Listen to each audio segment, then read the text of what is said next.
जय हिंद सभी साथियों को नमस्कार। हम पढ़ रहे थे राजस्थान की झील और मीठे पानी की झील। सबसे पहले हमने जो है वो शुरुआत कर दी। तो राजस्थान की झील जो है उसकी आज क्लास नंबर कौन सी है? 2। कल मैंने कोई झील पढ़ाई नहीं, मैंने आपको ये बताई थी कि राजस्थान में कौन कौन से मीठे पानी की झील है। ये मानचित्र है थोड़ा पुराना राजस्थान का, लेकिन इसमें हम नए मानचित्रों की ओर जो है वो बढ़ जाएंगे कि नए कौन सी जिले में जो है झील चलेगी। आपको पता होगा यहाँ पर नया जिला बन गया सलूम्बर, है ना। तो जयसमंद झील अब कहाँ चली गई? तो इस प्रकार अपने पूरा जो है वो लोकेट कर लेंगे। ठीक है, चलिए अब अपन बात कर लेते हैं। जो है सबसे पहले मैंने ट्रिक लिखाई थी, राज बाको सी पिन फा फाउ काग। रा से कौन सी झील है? उस झील के क्रम से चलेंगे। सबसे पहले आप हेडिंग डालो ऊपर, झील नाम है राजसमंद।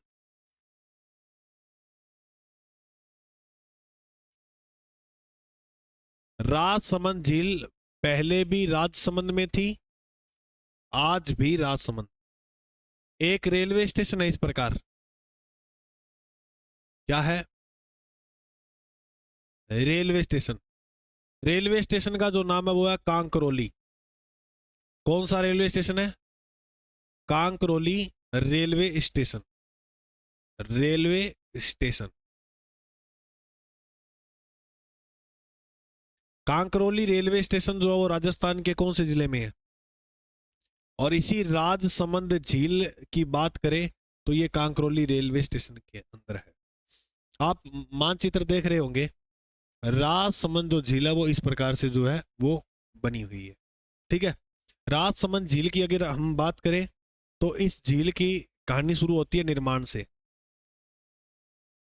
लोकेशन तो देख ली हमने, अब बात करें इसके निर्माण की। तो निर्माण इस झील का राज से राजसमंद, राज से राज सिंह। इस झील का जो निर्माण करवाया था उस राजा का नाम क्या था? राज सिंह। राज सिंह ने 1662 में इसका निर्माण शुरू किया और 1676 में जाकर कहीं ये झील जो है वो कंप्लीट हुई थी। ऐसे बताया जाता है कि ये जो झील है इस प्रकार से बनी हुई, ये झील है। इस झील का निर्माण पूरा नहीं हो रहा था। इस झील का निर्माण जो था वो पूरा नहीं हो रहा था, तो ये परेशान हो गया क्योंकि उसने खर्चा भी बहुत लगाया था इस झील को बनाने में। निर्माण क्या करता था, ये दिन में निर्माण शुरू करता और रात को वो ऑटोमेटिक जो वो गिर जाती थी। तो ऐसे करके टाइम बीतता गया तो ये परेशान हो गया कि यार इस पे निर्माण इतने पैसे लगा रहे हैं और इसका निर्माण हो नहीं पा रहा है। तब इसने क्या किया, अपने पुरोहितों को बुलाया। पुरोहित कौन होते हैं? ब्राह्मण जो दरबार में पूजा वगैरह करने वाले थे उनको बुलाया और पूछा, पुजारी जी ये झील क्यों नहीं बन रही है? तब उसने कहा कि यहाँ पर ऐसी कोई जगह थी पुराने समय में, इसलिए ये शुद्ध नहीं है जगह, यहाँ निर्माण नहीं हो सकता। यहाँ पर निर्माण होने के लिए एक से निशानी बताई थी कि कान पे तिल लो, ऐसे करके 2-3, वो अगर इसकी नींव रखेंगी तो इसका निर्माण शुरू हो जाएगा। तो बताते हैं इनको, वो जो लड़की है वो मिली थी घेवर। क्या नाम था उसका? घेवर। और आगे चलकर ये ही बनती है घेवर माता। क्यों बनती है देखिएगा। इस प्रकार इस झील के पास इसका मंदिर बना, घेवर माता का मंदिर। तो घेवर माता का जो मंदिर बना वो किस झील के पास? किस झील के पास है बताइए? घेवर माता से प्रश्न ये बन सकता है कि बिना पति के सती होने वाली माता, बिना पति के सती हुई थी ये देवी, बिना पति के सती हुई। यहां मैं तुम्हें सती प्रथा से संबंधित कुछ जानकारी मैं बता देता हूं। ठीक है, सुनना ध्यान से बात को। बिना पति के सती होने वाली माता कौन सी है? घेवर माता। ठीक है, बिना पति के सती कैसे हो सकती है? गुजरात में कोई राजकुमार था, ऐसे बताया जाता है कि ये उससे प्रेम करती थी, वो भी इससे करता था, और इनका तय हुआ कि हम दोनों शादी करेंगे। किसी युद्ध के अंदर वो राजा जो था वो मारा जाता है, ये अपना क्या मानती थी उसे? पति। इस कारण ये उसकी जो निशानी है उसके साथ क्या हुई? सती। निशानी के साथ सती होते हैं उसे बोलते हैं अनुमरण प्रथा, या महासती भी बोल सकते हैं।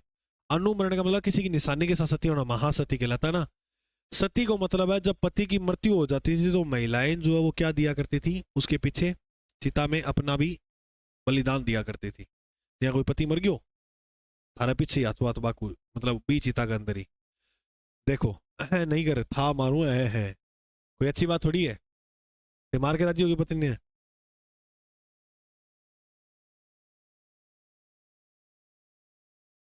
अच्छा मतलब जी कौन लागा बी को।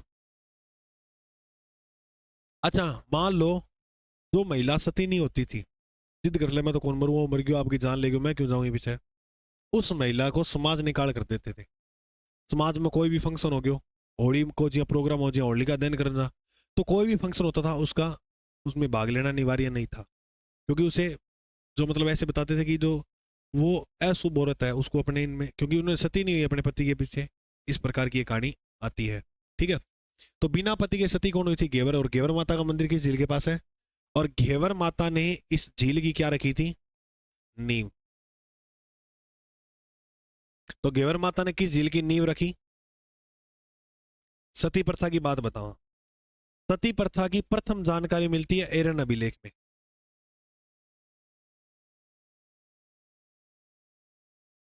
प्रथम जो जानकारी मिलती है वो कौन से अभिलेख में, एरन अभिलेख लिख लेना पूरा आगे।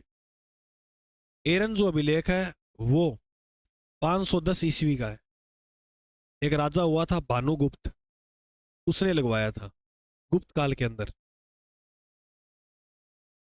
तो भानुगुप्त के समय का एरन अभिलेख है, इसमें जानकारी मिलती है।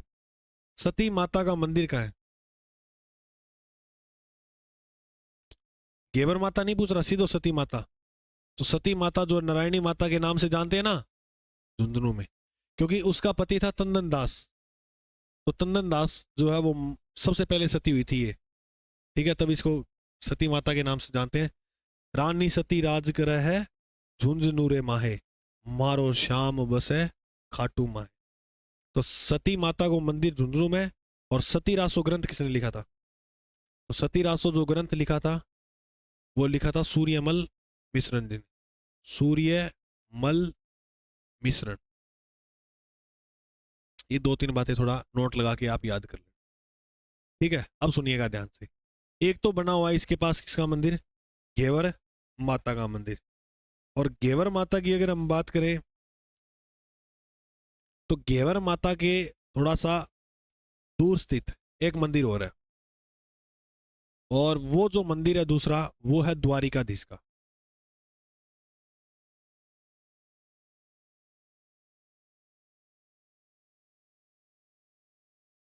द्वारिकाधीश। इसी झील के पास एक मंदिर और बना है, किसका है वो, द्वारिकाधीश का। ऐसे बताया जाता है कि मथुरा से, मथुरा यमुना नदी के किनारे उत्तर प्रदेश में, मथुरा से दो पुजारी भागे मूर्ति लेकर। क्यों भागे गुरुजी, औरंगजेब ने बनारस फरमान जारी किया था। फरमान को मतलब एक पत्र जारी किया। उस पत्र में ये बोला, बनारस के अंदर, बनारस पड़ता उत्तर प्रदेश में अपने, बनारस में बैठकर एक पत्र जारी किया, क्या कि भारत में जितने भी हिंदू देवी देवताओं के मंदिर है उनको तोड़ दो। अब आप तोड़ो ना बात बोलिया तो सारा जगह मतलब ये हुआ हो गया ये बात को। आपने दो पुजारी मथुरा में भाग्या मूर्ति लेके, और भागते टाइम वो इधर आ रहे थे, इसमें उनको मेवाड़ के अंदर राजा मिला जिसका नाम था राज सिंह। राज सिंह के पास आके बोले, हे मालिक आप हमें शरण दो, इन दोनों मूर्तियों की क्या करो, रक्षा करो। तब राज सिंह ने क्या किया था, एक मूर्ति को तो यहीं स्थापित कर दिया था जिसका नाम था, दूसरी मूर्ति थी श्रीनाथ जी की। दूसरी मूर्ति किसकी थी, श्रीनाथ जी की। ये बात है ना, आप आगे लिखना, अभी मत लिखना, मैं कहानी बताता हूँ, अपने बाद में लिखेंगे नोट लगा के, क्योंकि झील के पास मत लिखना नोट। दूसरी मूर्ति थी वो थी श्री, अभी ये लिखना मत, ठीक है, आगे लिखने का टाइम दे दूंगा मैं आपको, श्रीनाथ जी की। तो श्रीनाथ जी की मूर्ति है वो स्थापित कर दी सिहाड़ में।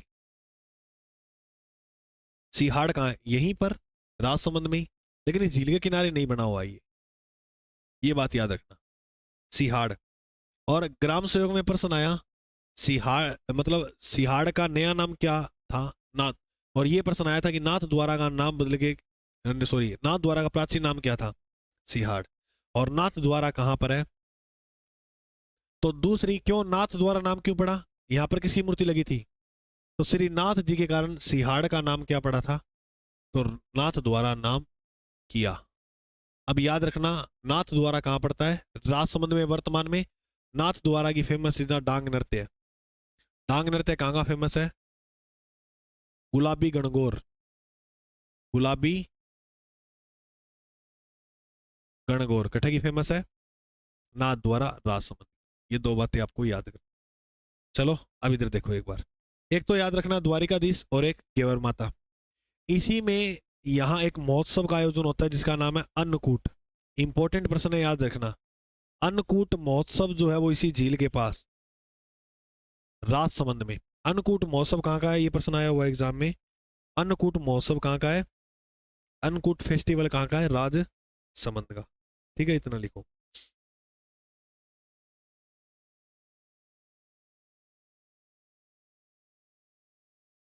ठीक है, अब ये आपको इधर सीढ़ियां दिख रही हैं इसमें, ये अपने ये रहा, ये दिख रही है ना? 1 2 3 4 कितनी है? ऐसे करते करते नीचे जाएंगे पानी के तो 5 और मिल जाएंगी। 5 और 4 कितने होते हैं? 9। तो यहां इसके उत्तर में सारे में नहीं, उत्तर में 9 चौकी पोल है। ऐसी चौकियां बनी हुई कितनी है वो? 9। उसे क्या बोलते हैं? उत्तरी 9 चौकी पोल। तो नीचे आप हेडिंग लगाओ, उत्तरी 9 चौकी पोल। उत्तरी 9 चौकी पोल।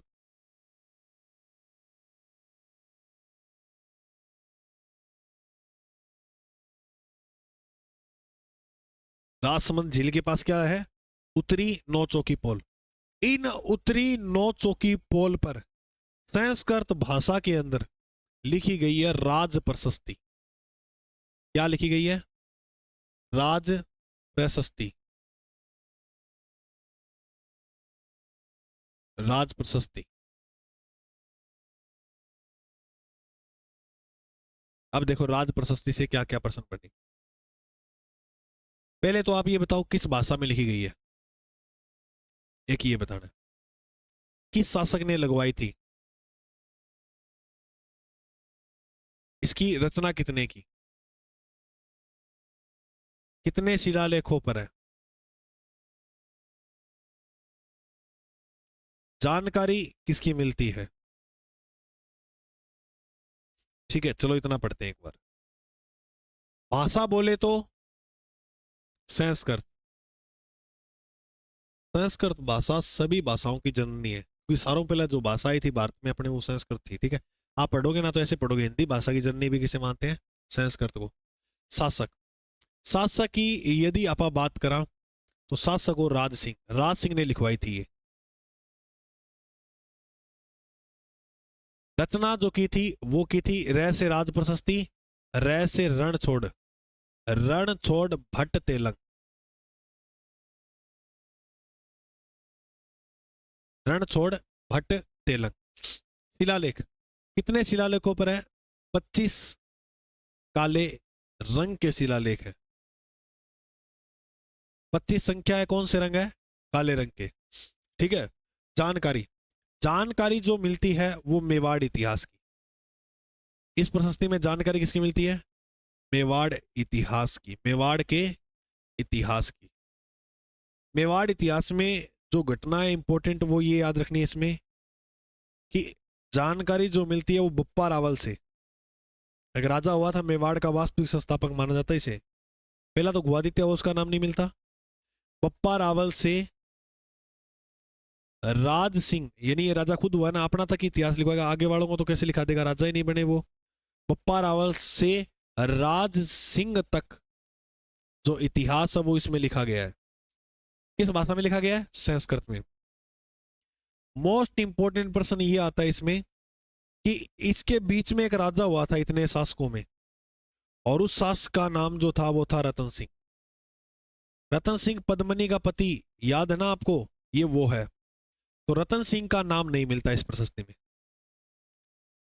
नाम नहीं मिलता। तो किस शासक का नाम नहीं मिलता? रतन सिंह का जो नाम है वो इसमें नहीं मिलता। प्रश्न ये बनता है इसमें कि यह एशिया की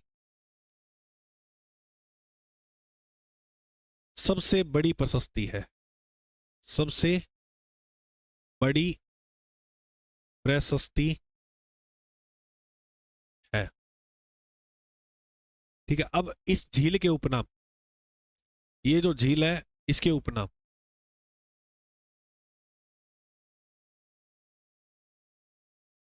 सॉरी राजसमंद झील नहीं है, इसके कोई उपनाम इतने खास है। इसमें बात याद रखना कि ये जो झील है इसमें पानी किस नदी का आता है? तो एक नदी है जिसका नाम है गोमती। कौन सी नदी है? ये डेबर दर्रे से निकलती है। तो गोमती नदी का जो जल है वो इसमें आता है। किस नदी का पानी आता है? गोमती नदी का।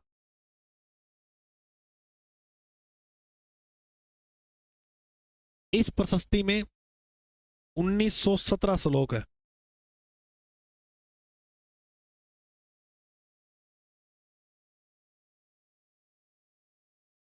संस्कृत भाषा में है ना।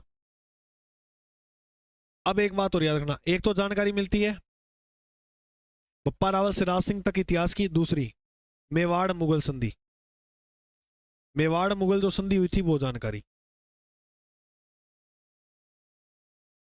मेवाड़ और मुगलों के मध्य संधि हुई थी भाई, कब हुई थी? 1615 में। 15-16 याद मत रखना, 16-15 याद रखना।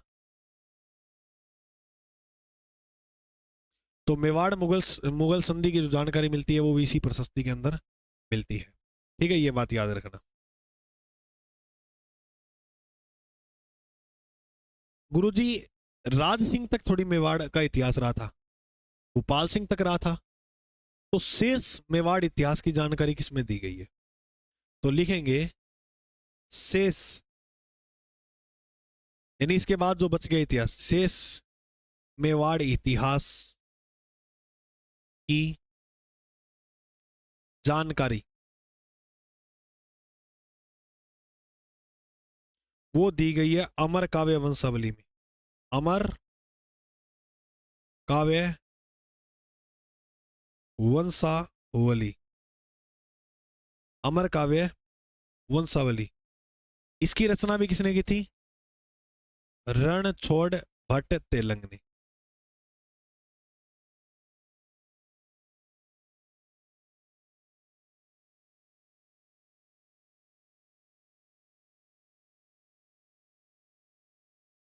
नहीं, जीन तो कौन रही हो, नहीं मतलब शेष इतिहास की अलग, वो जो इतिहास की जानकारी है इतनी। क्योंकि मेवाड़ में तो आपने आज भी देखेंगे तो आज भी शासन है। उसका नाम क्या है? नाम मेरे को शायद याद नहीं आ रहा। नहीं नहीं, वो ललन टॉप जैसे ये चैनल है ना, इन पे भी आया था 1-2 बार। तो आज भी चलता है उनका राज। हाँ है तो, बिल्कुल बिल्कुल है भाई। आज भी उनके घराने, जैसे आज अपनों एक टाइम में अपना प्रभुत्व रहा था, एक टाइम अपने राजा महाराजाओं के घर से, तुम तो नहीं हो ना कि वो कोई है दादा दूध रेड है कोई राजा महाराजा, परदादा या परदादा की परदादा रेड है कोई। अनूपगढ़ का तो अनूप सिंह शासक हुआ था ना बीकानेर का, वो अनूपगढ़ का ही है। मतलब बीकानेर अनूपगढ़ की एक ही बात हमारी, अलग अलग होने कोई बात।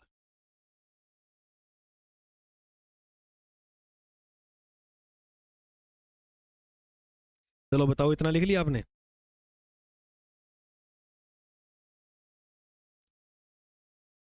ठीक है, अब अपने आगे पढ़ते हैं। ये इतना ही लिखना है इसके अंदर, इस जेल में।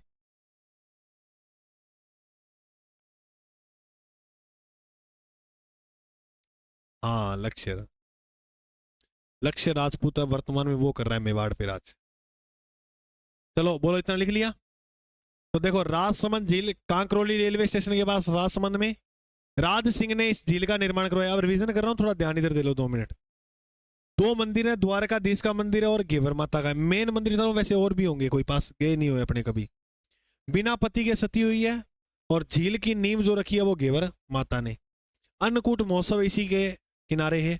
सती प्रथा की प्रथम जानकारी एरन अभिलेख में, ये कब का है? 510 का, भानुगुप्त के समय का, गुप्त काल का ही है ना। और सती माता का मंदिर झुंझुनू में सती रासो ग्रंथ सूर्यमल मिश्र ने लिखा था। उत्तरी नौ चौकी पोल पे लिखी है राज प्रशस्ति, श्लोक 1917। किस भाषा में? संस्कृत में। शासक राज सिंह, रचना रणछोड़ भट्ट तेलंग ने। शिलालेख 25 काले रंग के शिलालेख हैं, उन पे लिखी गई है। जानकारी मेवाड़ इतिहास की, जिसमें बप्पा रावल से राज सिंह तक जानकारी दी गई है। एक व्यक्ति का नाम नहीं मिलता, रतन सिंह का। और मेवाड़ मुगल संधि 1615 में हुई वो वर्णन। शेष इतिहास की जो जानकारी वो अमर काव्य वंशावली में रणछोड़ ने दी है। अब ये बात लिख लो, श्री नाथ जी की मूर्ति नोट लगाए लिख लेना, सिहाड़ राजसमंद में, नाथ द्वारा के अंदर। और नाथ द्वारा का डांग नृत्य फेमस है, गुलाबी गणगौर फेमस है। वैसे कृष्ण की जा पिछवाइयां भी फेमस है नाथ द्वारा की। क्या है? पिछवाइयां। इस पे किसका? ये भगवान श्री कृष्ण की बाल लीलाओं का अंकन है। एक पर्दा होता है और उस पर्दे पर पूरी ये बाल लीला, जो बाल को मतलब वो बचपन की जो लीला ही भगवान कृष्ण की बस सारी दिखाई जावे श्रीनाथ द्वारा में।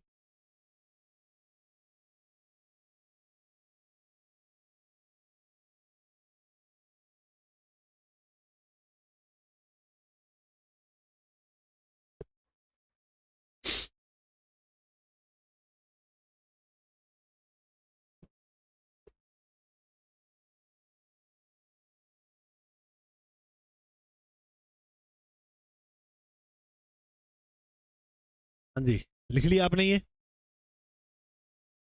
फटाफट लिख लो। श्रीनाथ जी की मूर्ति सिहाड़ राजसमंद में लगी है। सिहाड़ का नाम किया क्या किया?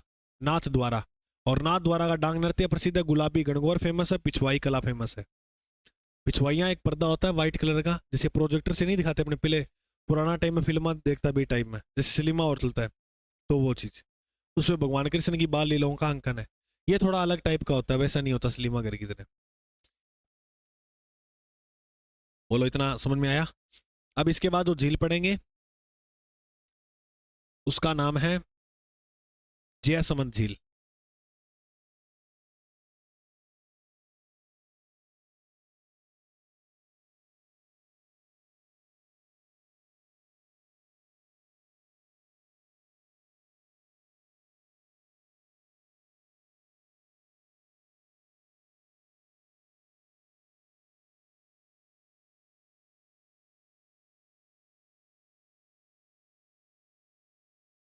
देखो क्या होता है, आप एक चीज नोट कर रहे हो कि झील किस प्रकार से होती है। कोई छोटा सा तालाब नहीं होता, तालाब छोटा स्तर पर हुआ है, झील बहुत बड़ी हो आपने। तो आज की झील है, इस झील को नाम क्या है? जयसमंद झील। देखो फेड़ तक दिखा था ना पानी, ये वो देख, ज्यादा हो गया, वो बादल ले लिया। ये हो गयो पीछे।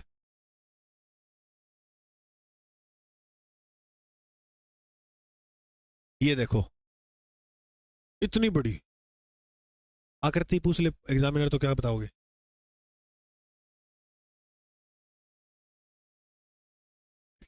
इसी अभी बावड़ा हो जाए सारा। चलो भाई इसके बारे में पढ़े, लिखो। जयसमंद झील का निर्माण राजसमंद का किसने करवाया था? तो जय सिंह का कौन करवाया? जयसमंद का कौन करवाएगा? राजा जय सिंह। जय सिंह ने इस झील का जो है निर्माण करवाया। कब से कब तक? 1685 से लेकर 1691 तक निर्माण करवाया। अब बात करें आप आई झील की, तो मान लिया आई टाइप झील बनड़ी है। अब इसे देखो, पहले 2% इंपोर्टेंट ज्यादा, 1 2, इसमें कौन सी नदी का जल आता है? वही गोमती नदी का। एक तो ये बात याद रखना। दो नहरें निकाली गई हैं, एक नहर का नाम है श्यामखेड़ा, दूसरी नहर का नाम है बाटखेड़ा। ये दो क्या हैं? ये दो नहर निकाली गई हैं। दो नहर कौन सी है? श्यामखेड़ा और बाटखेड़ा। इस झील के गुरुजी उपनाम क्या बनते हैं? उपनाम देखो, मैंने आपको पिछली बार बोला था कि गोमती नदी जो है वो ढेबर दर्रे से निकलती है। तो इस नदी जयसमंद जो झील है इसका नाम एक तो दे दिया ढेबर झील। कौन सी झील? ढेबर। दूसरी अगर हम बात करें तो ऐसे बताते हैं कि यहां पर ठंडे मौसम में पक्षी बहुत आते हैं, बहुत पक्षियों की प्रजाति आती है, तो इसे जलचरों की बस्ती बोलते हैं। जलचरों की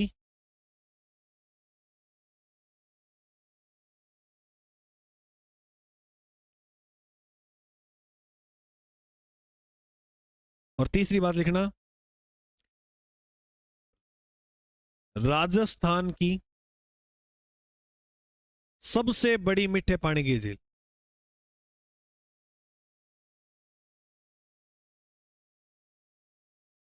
और याद रखना कृत्रिम झील है। कृत्रिम को मतलब हो जो मानव द्वारा निर्मित हो।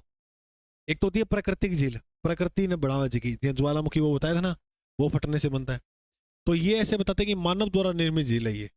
तो राजस्थान की सबसे बड़ी मीठे पानी की झील है। तो कृत्रिम सबसे बड़ी मीठे पानी की झील, क्योंकि मानव कौन है? तो जय सिंह ने बनवाया था इसको। राजस्थान की सबसे बड़ी मीठे पानी की कृत्रिम झील है और एशिया की दूसरी बड़ी है। एशिया की सेकंड लार्जेस्ट।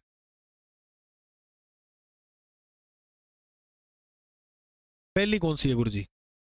एशिया की फर्स्ट मानव निर्मित जो झील है उसका नाम है गोविंद सागर। गोविंद सागर। और गोविंद सागर जो झील है वो हिमाचल में, हिमाचल प्रदेश। एक बांध है भाखड़ा नांगल, उस भाखड़ा नांगल बांध के पास जो है ये बनी हुई है। ठीक है, उसके बाद हम आगे पढ़ेंगे।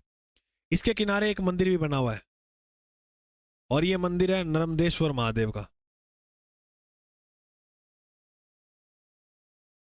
नर्मदेश्वर महादेव लिखो। एक जो मंदिर बना हुआ वो किसका है? नर्मदेश्वर महादेव का मंदिर।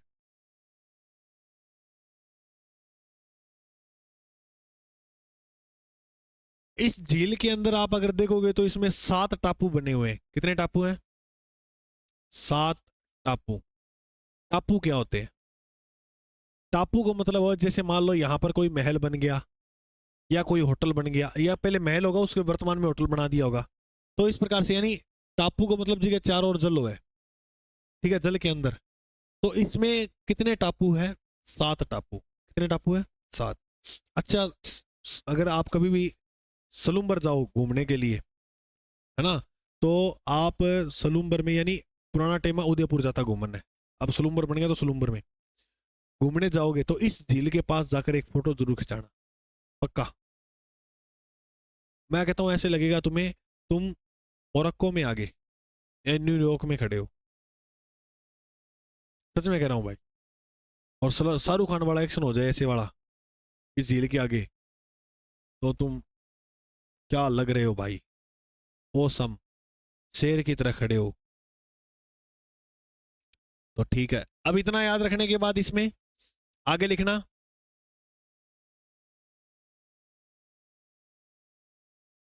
ये इस प्रकार से झील है।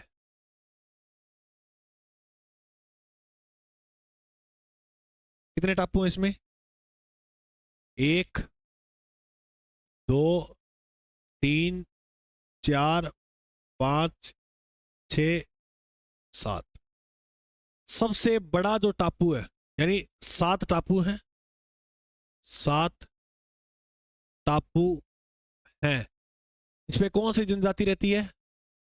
मीणा व भील जनजाति के लोग जो है वो क्या करते हैं, इस पे निवास करते हैं।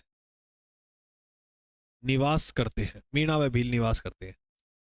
सबसे बड़ा जो टापू है उसका नाम है बाबा का भांगड़ा। बाबा का भांगड़ा या बांगड़ा।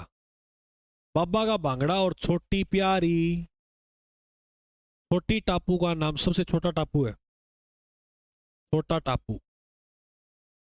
उसका नाम क्या है? प्यारी, बोलो प्यारी। बड़ा टापू का नाम? बाबू, बाबा का भांगड़ा। छोटा टापू प्यारी हो गया, और बड़ा टापू बाबा का भांगड़ा। और एक टापू जो है वो है बाबा का मगरा। बाबा का मगरा, बाबा का मगरा। लेकिन आपको तीन ही टापू याद रखने हैं बस ये। बाबा का जो मगरा है, इसको आइसलैंड होटल बना दिया वर्तमान में। आइसलैंड नाम से होटल बन गया, आइसलैंड रिसोर्ट। ये रेस्टोरेंट है, कभी मन करे तो चले जाना। चाय का गिलास पियोगे पता लग जाएगा कि हमारी कितनी पोटी है। कदे मैडम साहब बैठ के ऑर्डर ना मार दियो, दो चाले गया काम हो जाएगा। और आइसक्रीम का तो भूल गई मत मार देना। चाह तो फिर भी सेल होगा, बर्तन बुर्तन कम बन जाएंगे चाह में तो। रोटी तो मरे ही मत मार देना ऑर्डर। हाँ।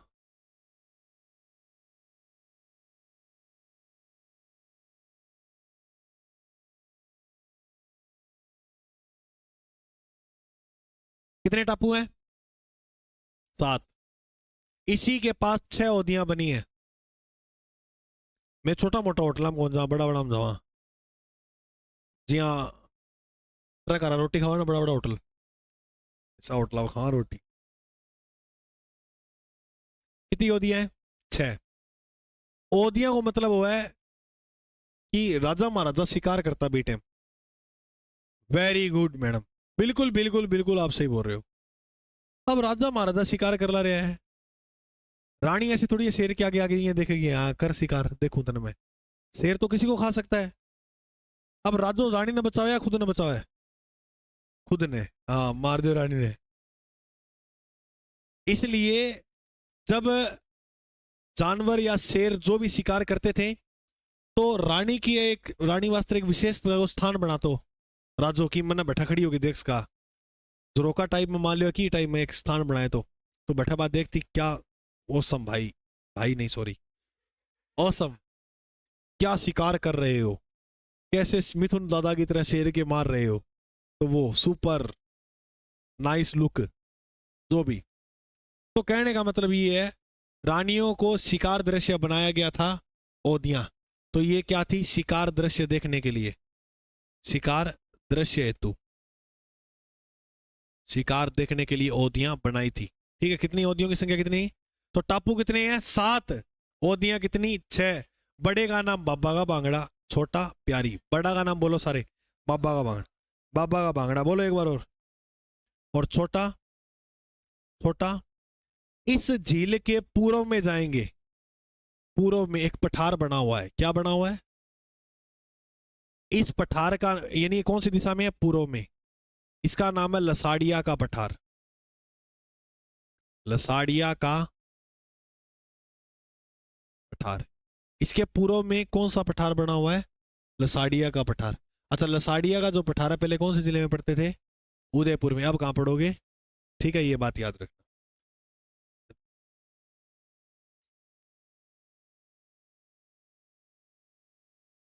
पठार क्या होता है? ये क्या है? पर्वत के इस प्रकार से एक नीचे भाग होता है, और पर्वत से नीचे के बाद ऐसे एक भाग होता है। ये कौन से भाग हैं? पर्वत वाले। ये भाग है पठार वाले, और ये भाग है मैदान। गुरुजी हम कैसे पहचाने ये मैदान है? पहचानने का एक ही तरीका है, जिसकी ऊंचाई 900 मीटर से अधिक हो, वो तो क्या होता है? अच्छा, 900 मीटर से अधिक बोल रहा हूं मैं, अधिक। और जो 600 से 900 मीटर के बीच में होती है ऊंचाई, वो होते हैं पठार। खेजड़ी मंदिर की माओ को खेजड़ी मंदिर की ऊंचाई नाप लियो, देख लियो कि ये मैदान है या पठार। ये मैदान ही है। क्यों? क्योंकि मैदान की जो ऊंचाई होती है वो 300 से 0 मीटर। अब कोई पूछे ना खेजड़ी मंदिर पर्वत है, नहीं, ये क्या है? मैदान ही है। मैदान की ऊंचाई हो सकती है 300 मीटर तक।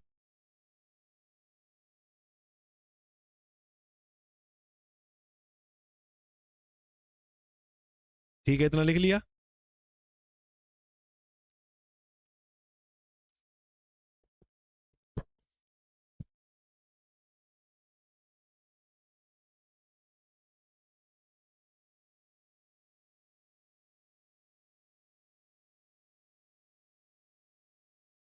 अच्छा, अब आपको राज संबंध पढ़ा दी, जैसे जय संबंध पढ़ा दी। बोलो, राज से राज संबंध पढ़ ली, जैसे जय संबंध। अब इसके बाद झील देखो कौन सी पढ़े। हाँ, जय संबंध पढ़ा दी ना, राज संबंध पढ़ा दी, दो होगी राज बा से। चलो भाई, ये कौन सी झील है? दिमाग तो है भाई। पाल। बताओ, फलोदी में गई या जोधपुर में ही है? ये लड़ाई है मेन। अभी तो बता दो तो मान जा। तो याद रखना, ये फलोदी में नहीं है। कहाँ है? आ जाओ, लोकेट करते हैं। बाप गया फलोदी में, बाप झील कहाँ गई? फलोदी में। अब ये मान लो, तो मान लेते हैं अपने ये फलोदी का हिस्सा है, ये वाला ऊपर वाला, ठीक है। नीचे वाला कौन सा है? जोधपुर ग्रामीण। तो बाल समंद जो झील है वो किसके अंदर है? जोधपुर ग्रामीण। तो बाल समंद लिख लेना, जोधपुर में, यह कोई दिक्कत वाली बात नहीं।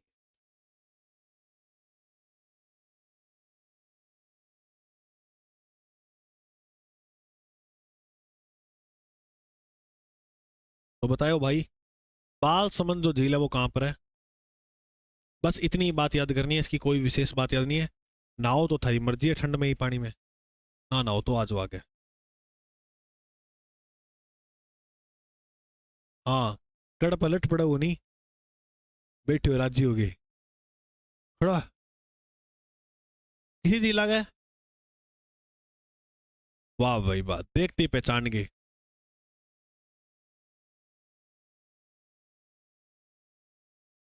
ठाकुर जी गलत क्यों मारोगा? 13 साल को टाबर है, नहा लो नेर में, सॉरी झील में, वो भी ठंड में। कल हो जाओ और भी देख ले, और वो देख चक्के ही तो यहाँ फेंकना रहे तो चक्के। हाँ चलो कोई बात नहीं। हाँ, तू कह देखा तो नहीं फेंक दूंगा। अच्छा देखो भाई, मेरी बात सुनो। कोलायत झील है, कौन कौन गया हो आप में से कोलायत?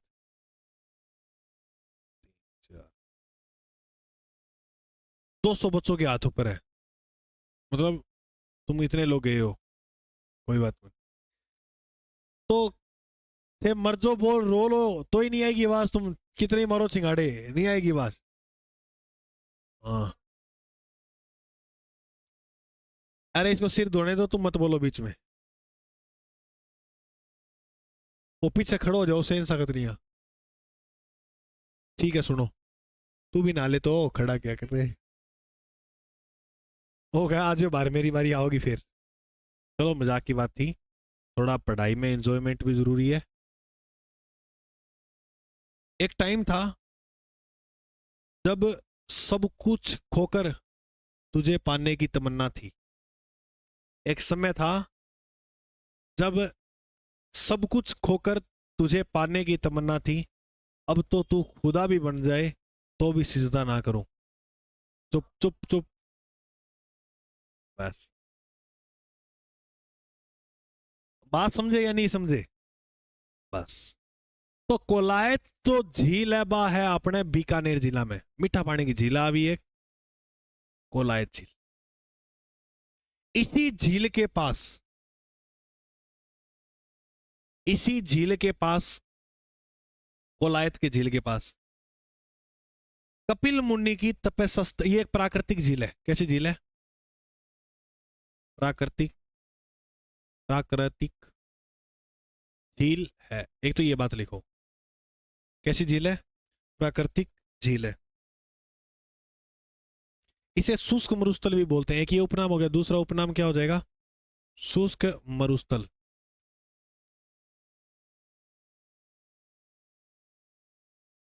पश्चिमी राजस्थान का, पश्चिमी राजस्थान का सुंदर उद्यान भी कहते हैं इस झील को।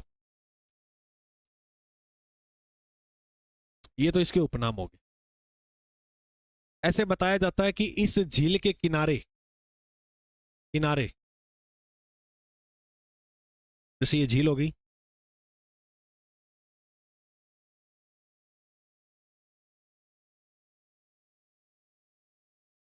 इस झील के किनारे कपिल मुनि की तपोभूमि रही है।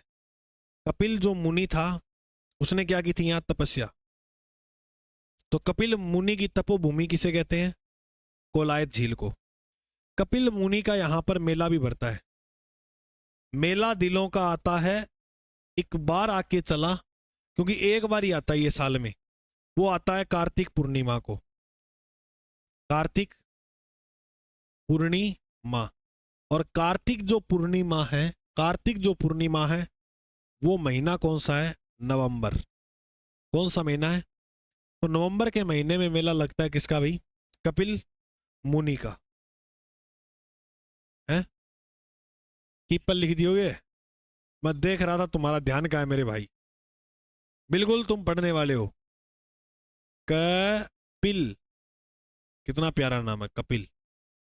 कपिल मुनि की तपोभूमि जो रहा है वो कोलायत झील ही रहा है। अब देखिएगा इसमें कहानी क्या हुई। कहानी बात उन दिनों की है जब इस झील के किनारे लाखन खेल रहा था। क्या नाम है? लाखन। लाखन जो है उसे लाखा भी कह दो।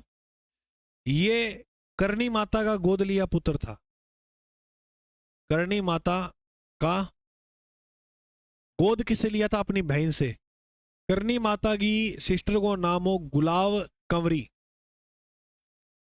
गुलाब कंवरी। गुलाब कंवरी से गोद लिया था लाखन को। क्यों? करणी माता की शादी को नहीं हुई। करणी माता का जो रिश्ता आया था वो उसकी शादी किसके साथ करती थी? क्योंकि करणी माता ने कहा मैं सेवा करूंगी समाज की, मैं शादी नहीं करूंगी। तो करणी माता ने गोद बेटा लिया था लाखन। लाखन इस झील के किनारे खेल रहा था, जिस कारण इस झील में गिर गया वो, उस कारण उसकी क्या हो गई? मृत्यु। तो लाखन की जो मृत्यु हुई वो झील में गिरने कारण हुई। कौन सी झील में गिरने कारण हुई?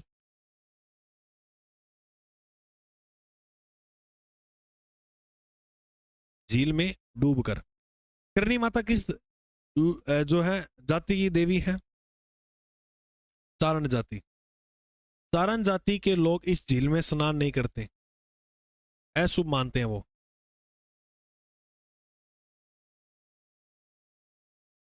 तो चारण जाति के लोग किस झील में स्नान नहीं करते? क्यों नहीं करते वो मैंने आपको बता दी। करणी माता का गोद लिया पुत्र, गोद लिया पुत्र, इसका नाम था लाखन, वो इस झील में डूबकर मर गया था। आप देखोगे ना, अगर गए हो कोई, हर बार इस झील के अंदर काफी लोग जो वो डूबकर मरते हैं। कौन सी झील में? कोलायत।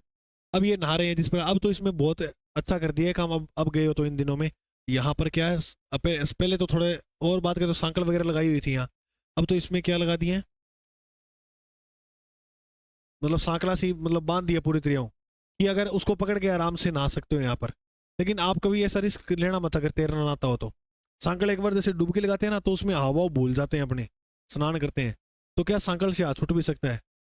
एक इतनी की भूल आपकी जिंदगी खत्म कर सकती है, इतनी सी भूल, सिर्फ इतनी सी। कई बार क्या, आप बाइक चलाता हूँ, बाइक चलाता चलाता क्या कोई फोन वगैरह आ जाए तो भी क्या तो फोन का ध्यान हो जाए सारा, और बाइक के एक हाथों चला लिया, कई बार इला हाथों पकड़ा तो भी फोन कटे हुआ जेब में डालना, तो क्या वो बहुत खतरनाक चीज है। क्यों? इसलिए 2 मिनट रोक लिया करो बाइक। इतना क्रिश ना बना करो, तुम नहीं हो क्रिश, ठीक है? हाँ। तो कोलाय झील देख ली गई भाई? देख ली, ठीक है। तो ये है अपनी कौन सी झील? कोलायत झील। लिख लो इसके बारे में। बिल्कुल। अब कल पढ़ेंगे कौन सी झील? पिछोला और पुष्कर वगैरह जो झील है, क्रम से चलेंगे ट्रिक के हिसाब से। तो बोलो आज जो कराया समझ में आया? अच्छा, डायग्राम से अच्छा है क्या पढ़ना? ठीक है भाई, तो डायग्राम से आपको अच्छा लगता है पढ़ना। आज के लिए जय हिंद, मिलते हैं अपने अगले भाग में। अच्छा, ऐप तो इंस्टॉल कर लिया ना आप सभी ने? जो नए साथी आ रहे हैं ना इन दिनों में, विजन इंस्टीट्यूट नाम से अपना एप्लीकेशन है वो डाउनलोड कर लो। बहुत बहुत शुभकामनाएं, मिलते हैं अगले भाग में।